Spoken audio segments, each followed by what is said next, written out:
solution of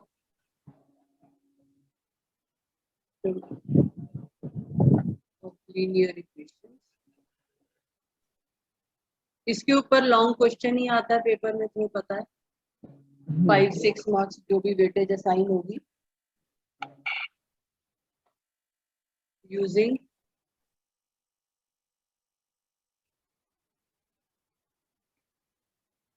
using paper में inverse of matrix हो सकता है, यूजिंग एडजॉइंट हो सकता है, किसी भी तरह से लिखा हो सकता है क्वेश्चन।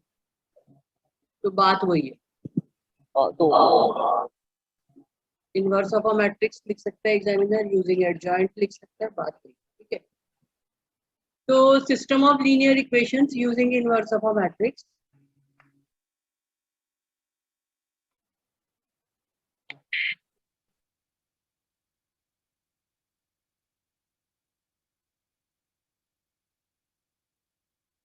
अच्छा, अब हमारे पास मान लो इक्वेशंस हैं, पहले 3 इक्वेशंस ले रही हूँ, 3 वेरिएबल वाली।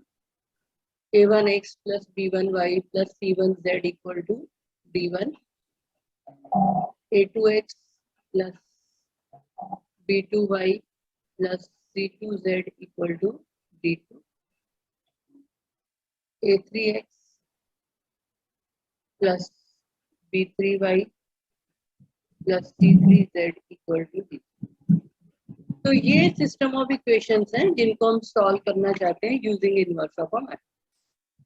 तो जब भी हमारे पास सिस्टम ऑफ इक्वेशंस होता है, इसको हम एक मैट्रिक्स इक्वेशन में कन्वर्ट कर सकते हैं, ठीक है। तो मैट्रिक्स इक्वेशन इसकी कैसे बनती है?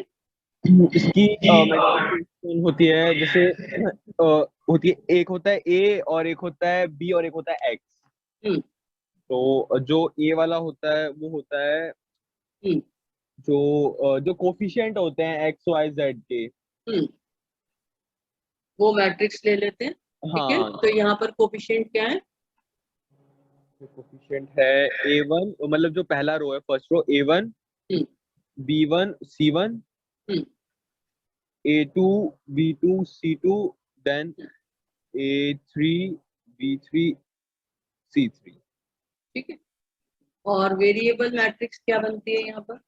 एक्स और मैट्रिक्स इसको कहते जो होती है वो होते हैं कि जो वो है जो एक्स वाई जेड, मतलब अगर हैं।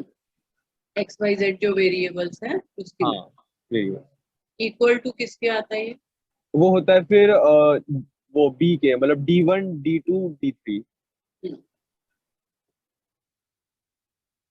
ठीक है।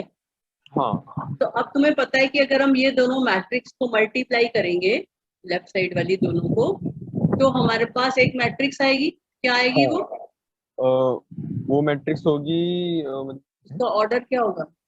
उसका ऑर्डर होगा क्या कहते हैं 3/1। 3/1 होगा ना। तो उसके एलिमेंट्स क्या होंगे? उसके एलिमेंट्स होंगे, फर्स्ट एलिमेंट क्या होगा? फर्स्ट एलिमेंट मतलब मल्टीप्लाई करके क्या आएगा?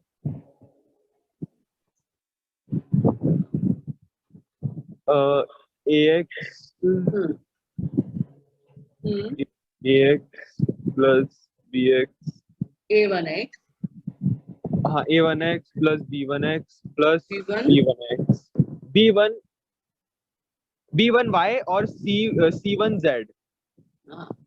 नेक्स्ट फिर होगा वो A2X plus B2Y then C2Z, और लास्ट वाला होगा फिर हमारा A3X plus B3Y plus C3Z, ठीक है। हाँ। ये हो गई 3/1 मैट्रिक्स, राइट, ठीक है ना। और this is equal to D1 D2 D3। D3। तो अब ये दो मैट्रिसेस आपस में हमने इक्वल लिखी है। हाँ, तो क्या ये मैट्रिसेस इक्वल हैं? क्या बनेगा इसमें? अगर हम इक्वालिटी ऑफ मैट्रिसेस यूज करें तो क्या बनेगा? मतलब मैं समझा नहीं। मतलब लेफ्ट साइड वाली मैट्रिक्स राइट साइड वाली मैट्रिक्स के इक्वल है, तो इससे हमारे पास क्या कंफ्यूजन आता है? कि दोनों क्या कहते हैं, जो एलिमेंट्स है वो सेम होंगे। हाँ, तो कौन सा एलिमेंट किसके इक्वल होगा? सो वो जो पहला रो है, मतलब पहला जो एलिमेंट है वो A11 वो होगा D1 के। A1 D1 के इक्वल होगा? नहीं, मतलब यहाँ जो हाँ, ये यहाँ जो पे क्या एलिमेंट है पूरा बोलो। हाँ, पूरा एलिमेंट जो है वो A1X plus B1Y plus C1Z equals to होगा D1 के। हाँ, तो यही हमारी फर्स्ट इक्वेशन है, हाँ, इक्वेशन है, हाँ। यही तो है ना। इसी हम्म। तरह से A2X plus B2Y C2Z equal to D2 बनेगा, तो ये सेकेंड इक्वेशन हो गई और ये थर्ड इक्वेशन हो गई। हाँ ठीक है ना, तो हमारे पास वही चीज आ रही है। इसका मतलब ये जो हमने लिखा है ये ठीक लिखा है। इसको प्रोडक्ट करके हमारे पास गिवन इक्वेशंस बन रही है, यहाँ से हम वापस यहाँ पहुंच रहे हैं, है ना। हाँ हाँ। तो इसका मतलब क्या हुआ कि जो हमने ये मैट्रिक्स इक्वेशन लिखी है अपनी इक्वेशन से वो करेक्ट है। करेक्ट। ठीक है, तो हम इसको A कह देते हैं, इसको X कह देते हैं, इसको B कह देते हैं। ठीक है, हाँ हाँ। तो इनको ये नाम दे दिया, तो हमारे पास आ गया therefore AX equal to B is a matrix equation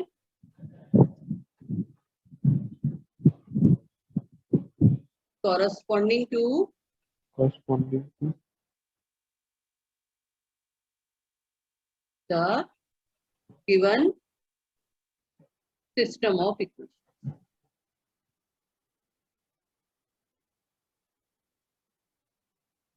ठीक है, हाँ अब हमको इसको सॉल्व करना था इन इक्वेशंस को।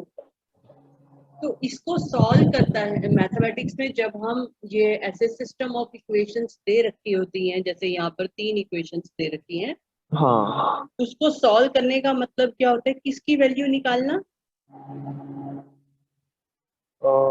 एलिमेंट। कोई भी मैथ्स में इक्वेशंस दे रखी होती है इस तरह से, तो जब क्वेश्चन लिखा होता है सॉल्व, तो किसकी वैल्यू निकालनी होती है सॉल्व करके हमें? X y. हाँ, एक्स वाई जेड की। हाँ, 2 में होती है तो एक्स वाई, 3 में होती है तो एक्स वाई जेड एक्स की। वाई जेड की। हाँ तो ऐसे ही यहाँ पर हमारा एक्स वाई जेड जो है वो कहाँ पे आ रहा है? वो आ रहा है एक्स मैट्रिक्स में। क्या? हाँ हाँ। तो अगर मुझे ये एक्स मैट्रिक्स पता चल जाती है तो मेरे को एक्स वाई जेड की वैल्यू पता चल जाएगी। हम्म। तो मेरा यहाँ पर क्या एम हो गया, इस एक्स मैट्रिक्स को निकालना। हाँ, ये x y z, okay okay. ठीक है ना, हाँ इस हाँ एक्स मैट्रिक्स को अगर मैं निकाल लेती हूँ कि एक्स मैट्रिक्स किसके इक्वल है, तो मेरे पास एक्स वाई जेड की वैल्यू आ जाती है। हाँ हाँ। अब ये एक्स मैट्रिक्स को निकालने के लिए हमें इस ए को यहाँ से हटाना पड़ेगा। जैसे मैथ में सिंपल इक्वेशन होती है 2x इक्वल टू 3, तो तुम 2 को हटाते हो तो x इक्वल टू 3/2 आ जाता है। हाँ। तो मैथ्स में तो डिवीजन होती थी वहां पर हमारे पास, अलजेब्रा में यहाँ डिवीजन नहीं है, यहाँ हमारे पास क्या है, इनवर्स। इनवर्स है। तो हम इनवर्स की हेल्प से इस ए को हटा देते होते हैं। हाँ, तो हम क्या करते हैं, हमें x चाहिए a नहीं चाहिए, तो हम क्या करते हैं इसमें, इसमें क्या कहते हैं, इनवर्स से वो कर देते हैं, मल्टीप्लाई कर देते हैं। तो अब क्या इनवर्स से हमेशा हम मल्टीप्लाई कर सकते हैं? इनवर्स एग्जिस्ट भी करना चाहिए ना। हाँ। तो अब इनवर्स से कब हम मल्टीप्लाई कर सकते हैं, इनवर्स कब एग्जिस्ट करता है? जब हम उसको मतलब निकालने, मतलब नहीं, कंडीशन क्या बताई थी मैंने, इनवर्स कब एग्जिस्ट करता है? जब वो हो, क्या कहते हैं, नॉट इक्वल टू जीरो हो। हाँ, क्या नॉट इक्वल टू? क्या कहते हैं उनका डिटर्मिनेंट। Hmm, determinant. डिटरमिनेंट। तो if determinant A is not equal to 0, तब हम ए इनवर्स एग्जिस्ट करता है और ए इनवर्स से मल्टीप्लाई। हाँ तो if determinant A not equal to 0, A inverse exist. तो हम दोनों तरफ ए इनवर्स से मल्टीप्लाई कर देते हैं, ए इनवर्स बी। बीइंग। ठीक है, तो हाँ अब ए इनवर्स इंटू ए किसके इक्वल आ जाता है? आई के आई के, तो I X equal to A inverse B, हाँ दिस इम्प्लाइज आई एक्स किसके इक्वल होता है, एक्स के X equal to A inverse. तो अब मैं ए इनवर्स को बी से मल्टीप्लाई करूंगी तो ये एक्स मैट्रिक्स मुझे नोन हो जाएगी, और जब एक्स मैट्रिक्स नोन हो जाएगी तो एक्स वाई जेड की वैल्यू मुझे पता चल जाएगी। हाँ ठीक है, लेकिन इस सारा करने की एक कंडीशन है, x equal to A inverse B if determinant A is not equal to zero. तो अगर डिटरमिनेंट ए नॉन जीरो होता है तो एक्स जो है वो ए इनवर्स बी बनता है। ठीक है, क्या मैम अगर determinant A not equal to zero होता है तो एक्स की वैल्यू ए इनवर्स बी बनती है, हाँ है ना। तो इस केस में जो इसका आंसर आएगा, ए इनवर्स बी को मल्टीप्लाई करके कुछ वैल्यूज आ जाएंगी, तो वो जो आंसर होगा वो यूनिक होगा। जैसे एक्स एक्स वाई जेड, जैसे मैट्रिक्स है एक्स वाई जेड, और ये सारा मल्टीप्लाई जब हम करेंगे इधर, तो यहाँ पर भी ऐसे कुछ आंसर आ जाएगा 2 3 1/5। तो हमारे पास वैल्यू आ जाएगी x equal to 2, y equal to 3, z equal to 1/5, ऐसा कुछ आंसर आ जाएगा। हाँ तो इस केस में सिस्टम ऑफ इक्वेशंस, मतलब जो गिवन इक्वेशंस हैं, system of equations has unique solution.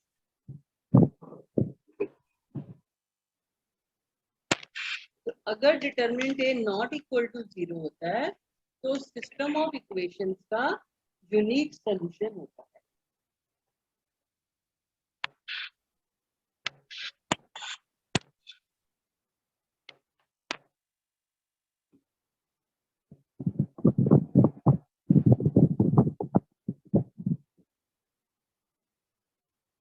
ठीक है, ये बात समझ में आ गई।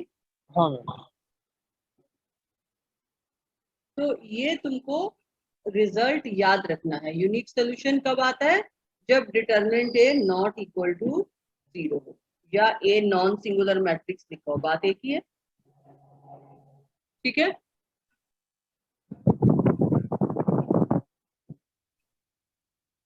ऐसे लिख देती हूँ।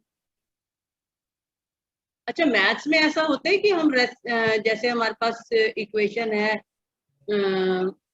कुछ ऐसे मैं लिख लूँ B x equal to some सी, तो कुछ ऐसे होता है कि हम एक्स की वैल्यू हमेशा निकाल सकते हैं, या कोई कंडीशन होती है बी को उधर ले जाने की।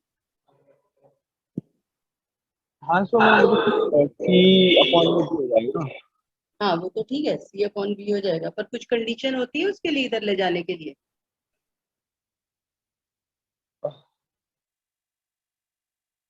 क्या हमेशा ले जा सकते हैं कुछ भी बी दे रखा हो?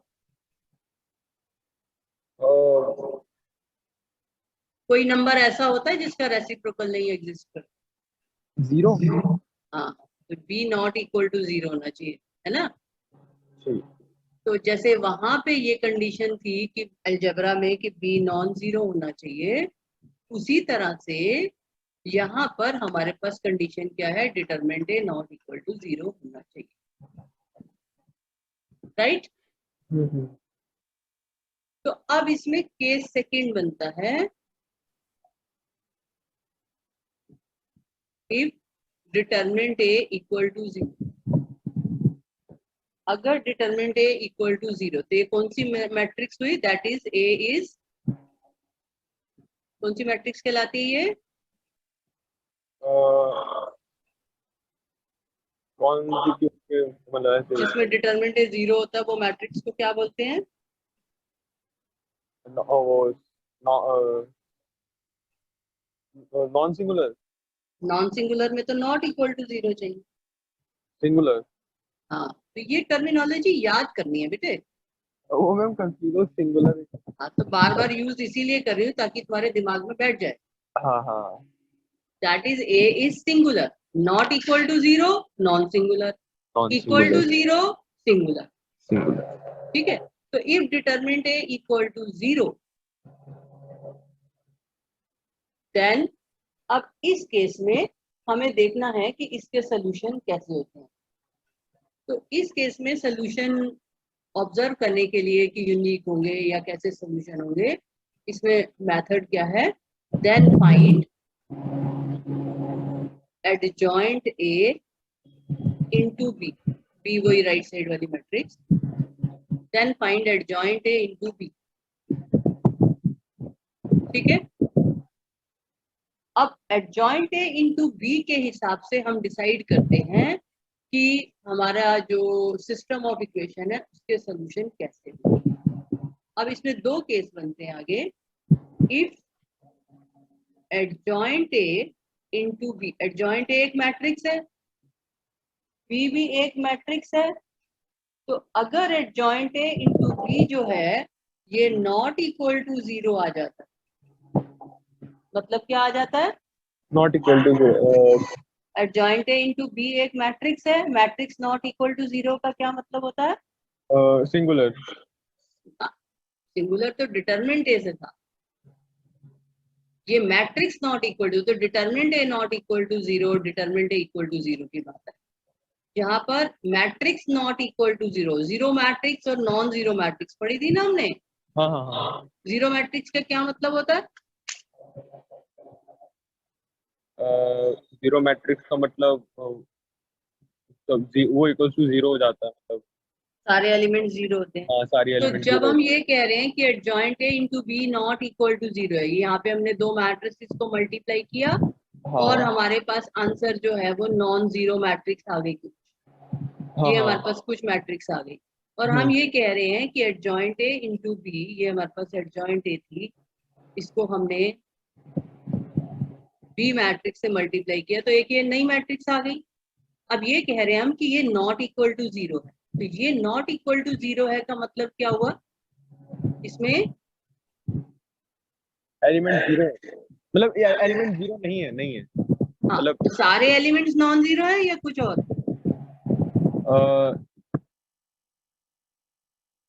इसमें मतलब सारे एलिमेंट नॉन जीरो नहीं है, कुछ तो हो सकते हैं, कुछ हो मतलब सकते हैं ना, तो कम से कम एक एलिमेंट नॉन जीरो होना चाहिए, हाँ हाँ है ना।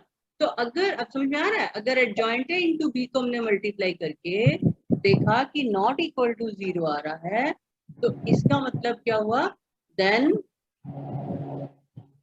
System of equations,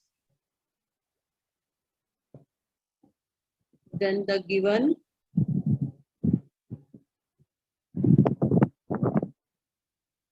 system of equations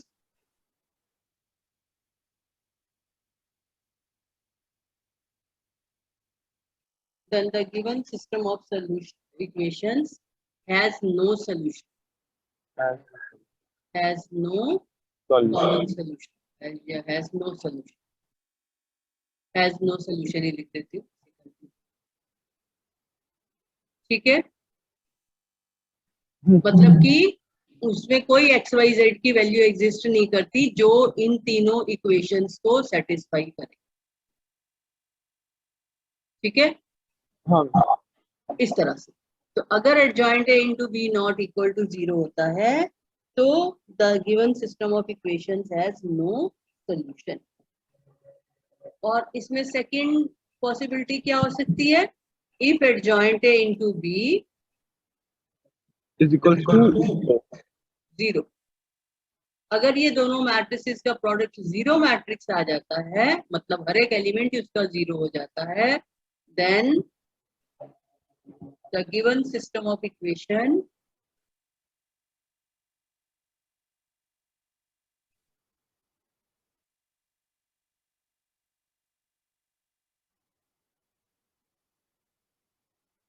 has no solution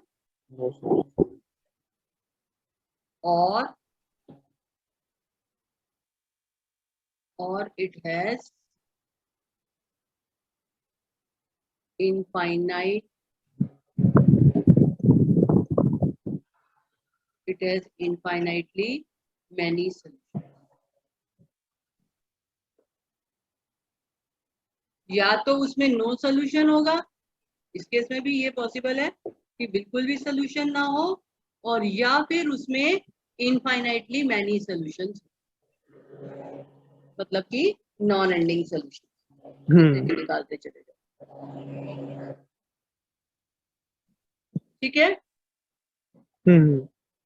यहाँ पर किधर वर्ड लिख देती हूँ, किधर हैज नो सॉल्यूशन और इनफाइनाइटली मैनी।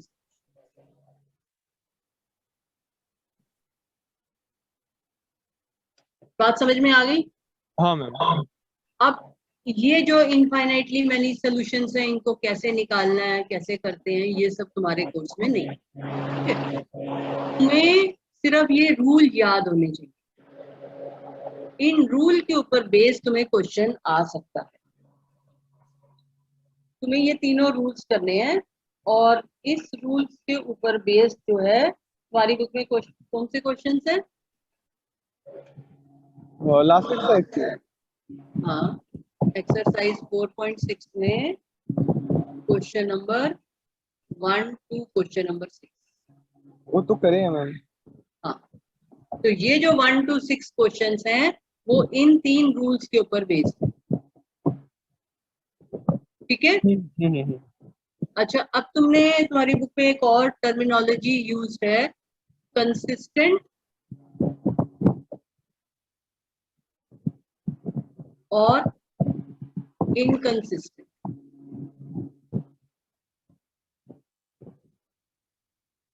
अब क्या मतलब होता है, 10th में भी पढ़ा होगा तुमने। कंसिस्टेंट का क्या मतलब होता है? कंसिस्टेंट इक्वेशंस और इनकंसिस्टेंट इक्वेशन। कंसिस्टेंट का मतलब जो मतलब रेगुलर रहे, मतलब तुम्हारी बुक में जो क्वेश्चन है वो कंसिस्टेंट और इनकंसिस्टेंट की फॉर्म में है, 1 to 6। Examine the consistency of the system of equations in exercise 1 to 6। अच्छा वो जो, अच्छा मैम वो तो फिर वैसे वाले है ना कि वो 0 इक्वल टू ऐसे कुछ वाले हैं वो तो कंसिस्टेंट इक्वेशंस का क्या मतलब हुआ? कि वो 0 के इक्वल नहीं हो, मतलब जो वो है उनका। कंसिस्टेंट इक्वेशंस का मतलब कोई भी इक्वेशंस दे रखी हो मैथ्स में, हाँ हाँ। कंसिस्टेंट इक्वेशंस का क्या मतलब होता है? कंसिस्टेंट इक्वेशंस का मतलब दे हैव, दे किसके लिए आ रहा है? इक्वेशंस के लिए आ रहा है। अच्छा equation, okay. Equations have at least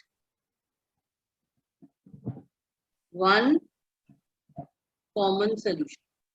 common, मतलब कि उसका वन कॉमन सोल्यूशन मतलब वही होता है one solution, at least one solution.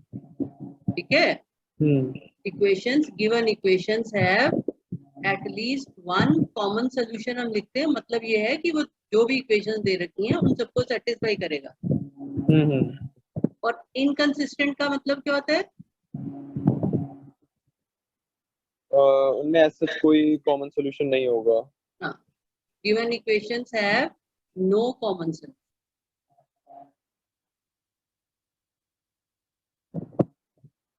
तो अब ये मुझे बताओ कि जो हमने केस 1 किया, इसमें जो इक्वेशंस थी ये कंसिस्टेंट होंगी, इनकंसिस्टेंट होंगी अगर determinant A not equal to 0 है? कंसिस्टेंट। कंसिस्टेंट। तो इस केस में जब determinant A not equal to 0 है, अगर हमारे पास determinant A not equal to 0 आ रहा है तो कंसिस्टेंट इक्वेशंस आ गया।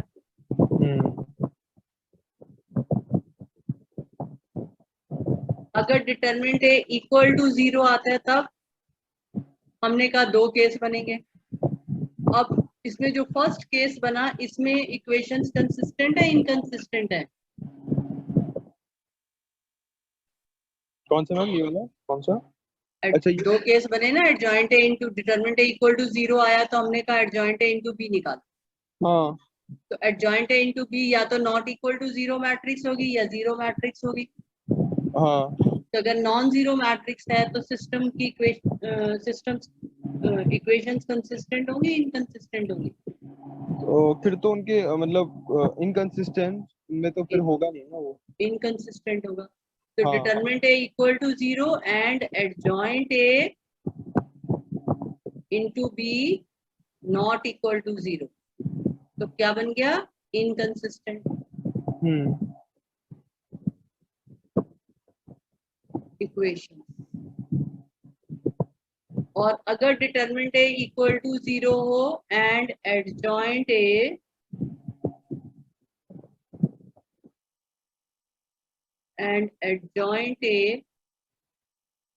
इंटू बी जो है वो भी 0 हो जाए, तो इक्वेशंस कैसी होंगी?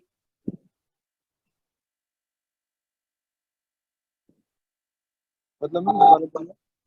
थर्ड केस में कैसी होंगी? इस केस में इक्वेशंस को क्या कहेंगे हम? कंसिस्टेंट कहेंगे, इनकंसिस्टेंट कहेंगे?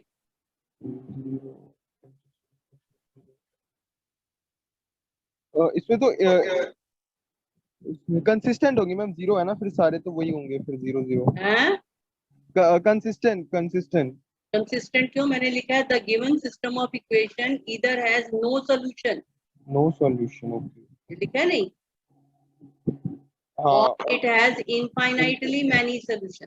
हाँ, मैनी सॉल्यूशन। तो नो सॉल्यूशन भी हो सकता है और मैनी सॉल्यूशन भी हो सकता है। तो इस केस में कंसिस्टेंट और इनकंसिस्टेंट दोनों पॉसिबल है। Both, okay.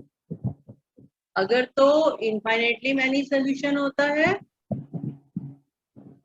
तो कंसिस्टेंट बन जाएंगी, और अगर नो सॉल्यूशन वाला केस बनता है तो इनकंसिस्टेंट।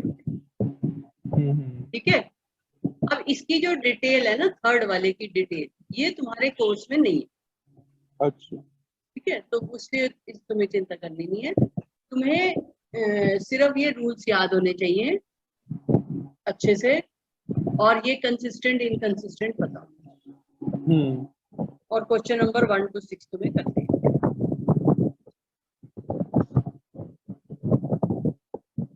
इनमें कहीं कुछ कंफ्यूजन हो, कुछ डाउट हो तो मेरे से पूछो। हाँ हाँ, अच्छा। 4.6 देखो, क्वेश्चन नंबर 1 to 6।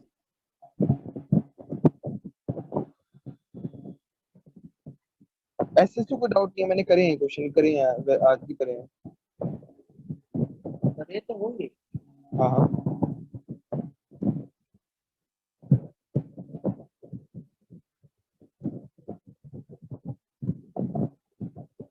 तो चलो हम इसमें क्वेश्चन नंबर 5, ठीक है। x minus y minus 2z equal to 2y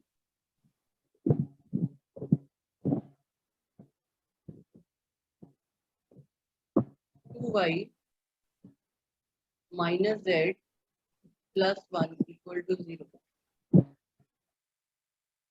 dx minus 5y minus 3 equal to 0। अब क्वेश्चन है examine the consistency.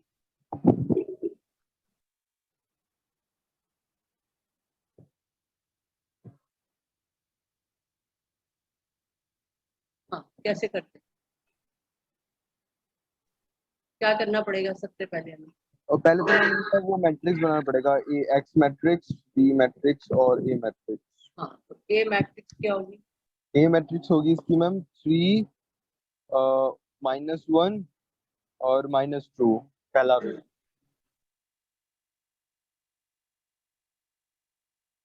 Second row? Second होगी हमारी 2 माइनस नहीं एक्स 0 होगा 0, उसके बाद होगा +2, फिर -1। तो अब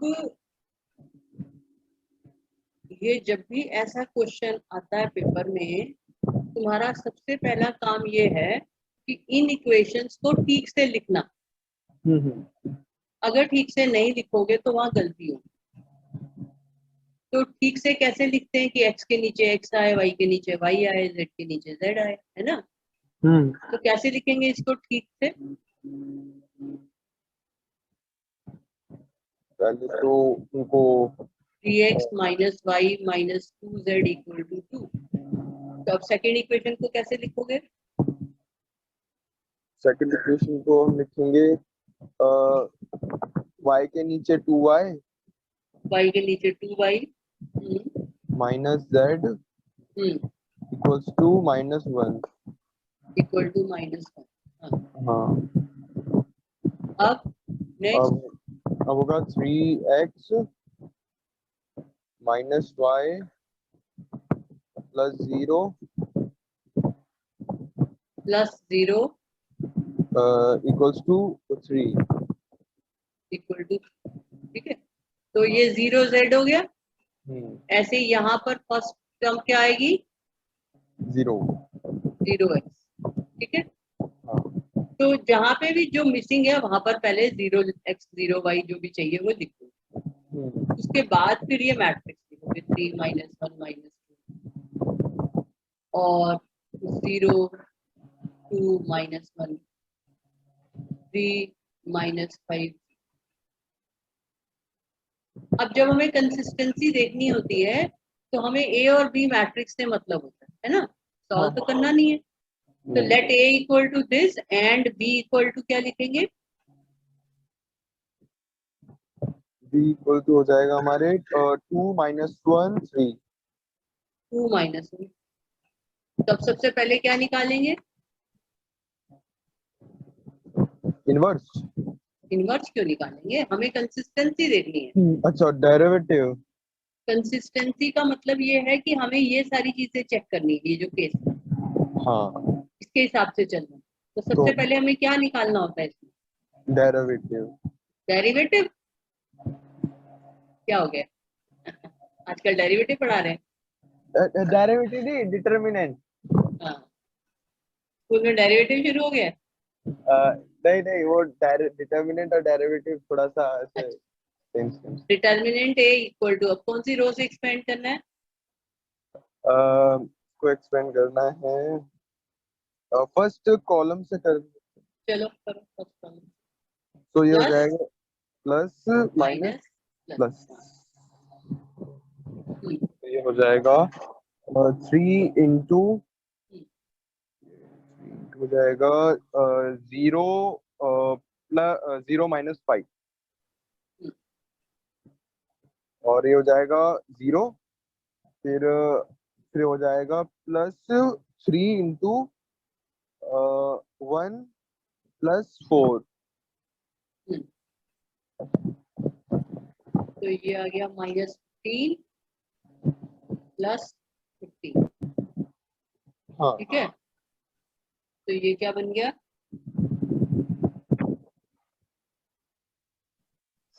-15 +15 कितना बन गया? -15 +15 हमारा हो गया 0। तो अगर डिटरमिनेंट ए इक्वल टू 0 हो तो ये जो मैंने रूल्स दिए हैं उसके हिसाब से क्या इंस्ट्रक्शन है? ये वो है, वो कंसिस्टेंट है, नहीं नॉट वो, हाँ नॉट वो है। हैं? अ, ये इसका उसका वो नहीं हो सकता, मतलब ये वो है। डिटरमिनेंट ए इक्वल टू 0 है तो इसका इनवर्स नहीं हो सकता, हाँ, लेकिन inverse नहीं आगे हो कंसिस्टेंट इनकंसिस्टेंट बताने के लिए हमें क्या करना है?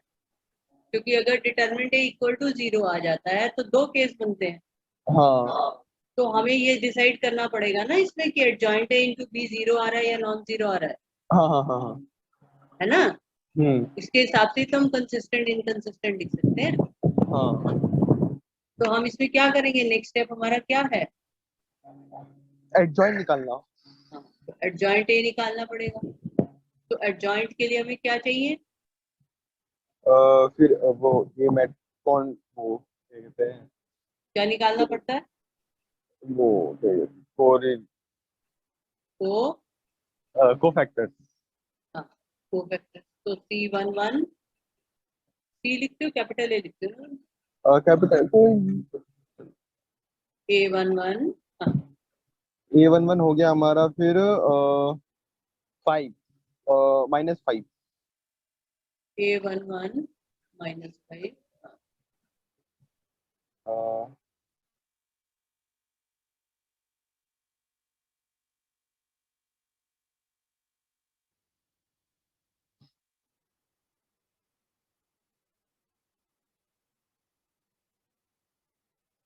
नेगेटिव किस किस में आएगा?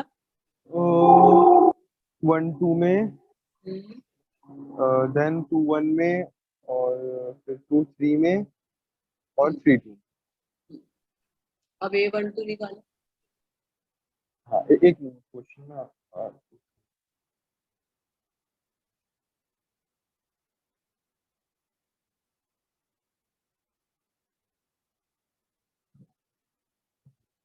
और जो फिर वो है, वो 1 2 है, वो आ जाएगा 3 पॉजिटिव, -3 -3। हाँ, और फिर A13 A13 हो जाएगा हमारा -6, और फिर A21 A21 हो जाएगा हमारा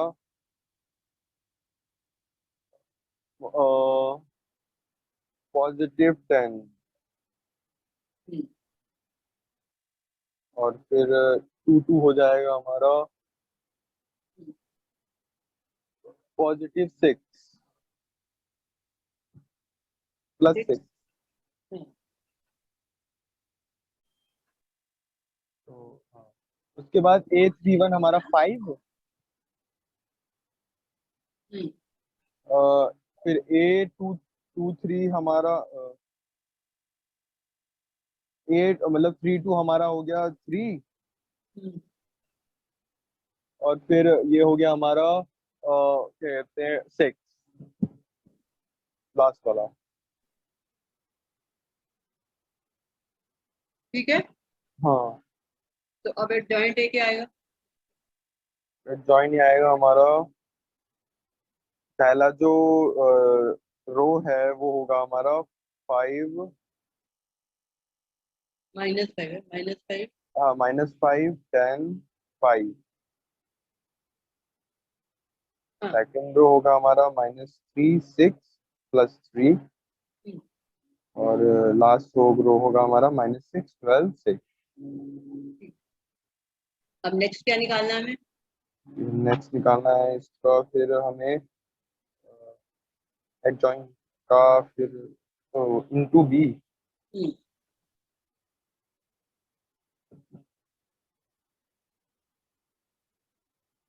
तो -5 10 5 पेपर में जब भी कॉपी करोगे ध्यान से कॉपी करोगे।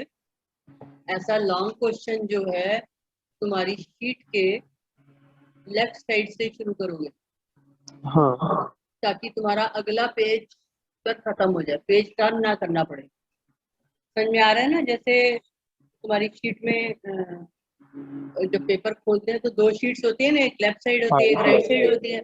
तो लेफ्ट साइड में सबसे ऊपर क्वेश्चन शुरू करोगे तो राइट साइड के एंड तक वो खत्म हो जाएगा। अगर राइट साइड में शुरू करोगे तो पेज पलटेगा और गलती हो सकती है। तो अगर एक आध पेज बीच में छोड़ना पड़े तो छोड़ दो, ओके। ठीक है? ये नहीं सोचना है, क्योंकि क्वेश्चन जो है वो लेफ्ट साइड से शुरू करना है, ऊपर से टॉप से, और राइट साइड के एंड तक खत्म हो जाना चाहिए, ताकि पलटा पुलटी ना हो। अब बी मैट्रिक्स क्या है? बी मैट्रिक्स है हमारा 2 -1 3। ओके, तो मल्टीप्लाई करो। तो ये हो जाएगा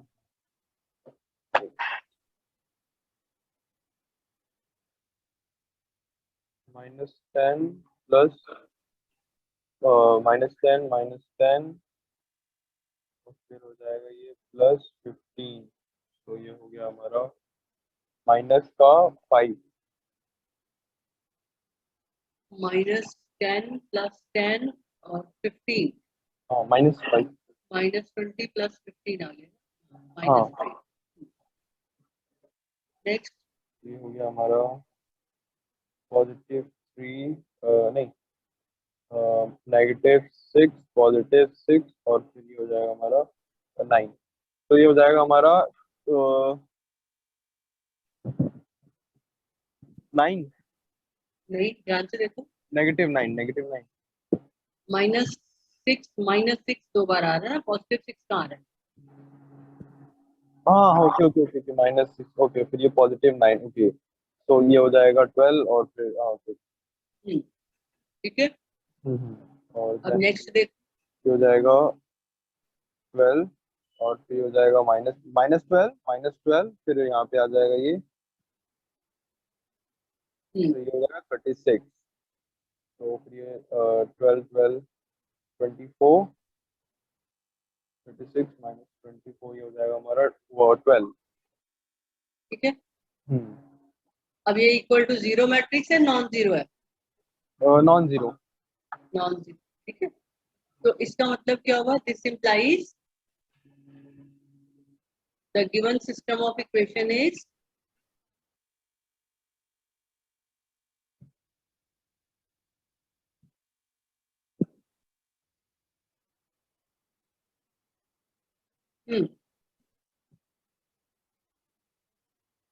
the given system of equation is, क्या लिखोगे? कंसिस्टेंट। नॉट इक्वल टू 0 के लिए क्या लिखा है मैंने? अगर adjoint A into B non zero आता है तो सिस्टम ऑफ इक्वेशंस क्या होता है? वो कॉपी नहीं किया क्या ऊपर? एक ये हो गया, क्या कहते हैं, कंटिन्यूस, अरे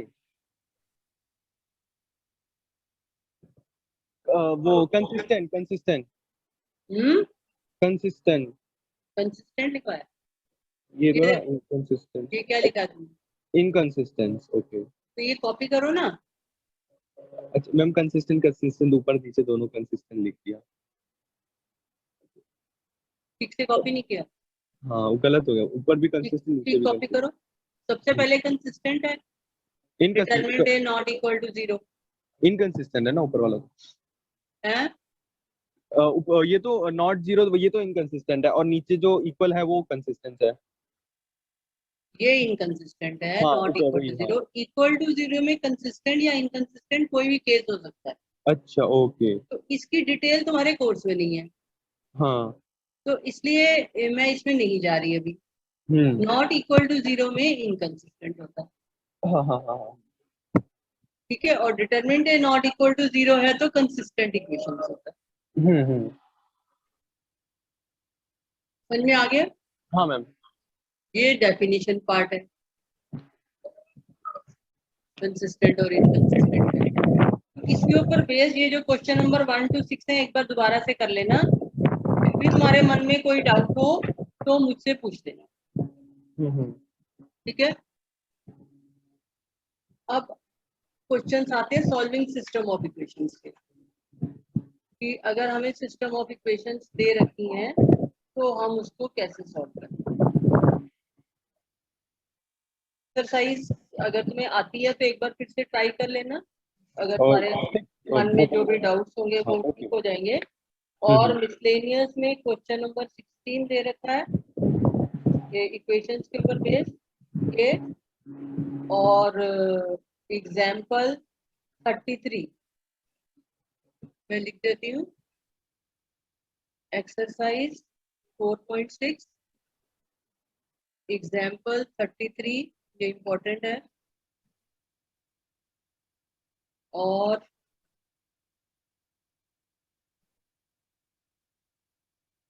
क्वेश्चन 16 मिसलेनियस, ठीक है। ये सब देख के रखना। और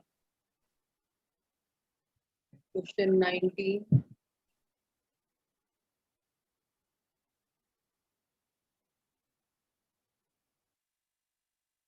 क्वेश्चन 18, ये सब है तुम्हारे क्वेश्चन।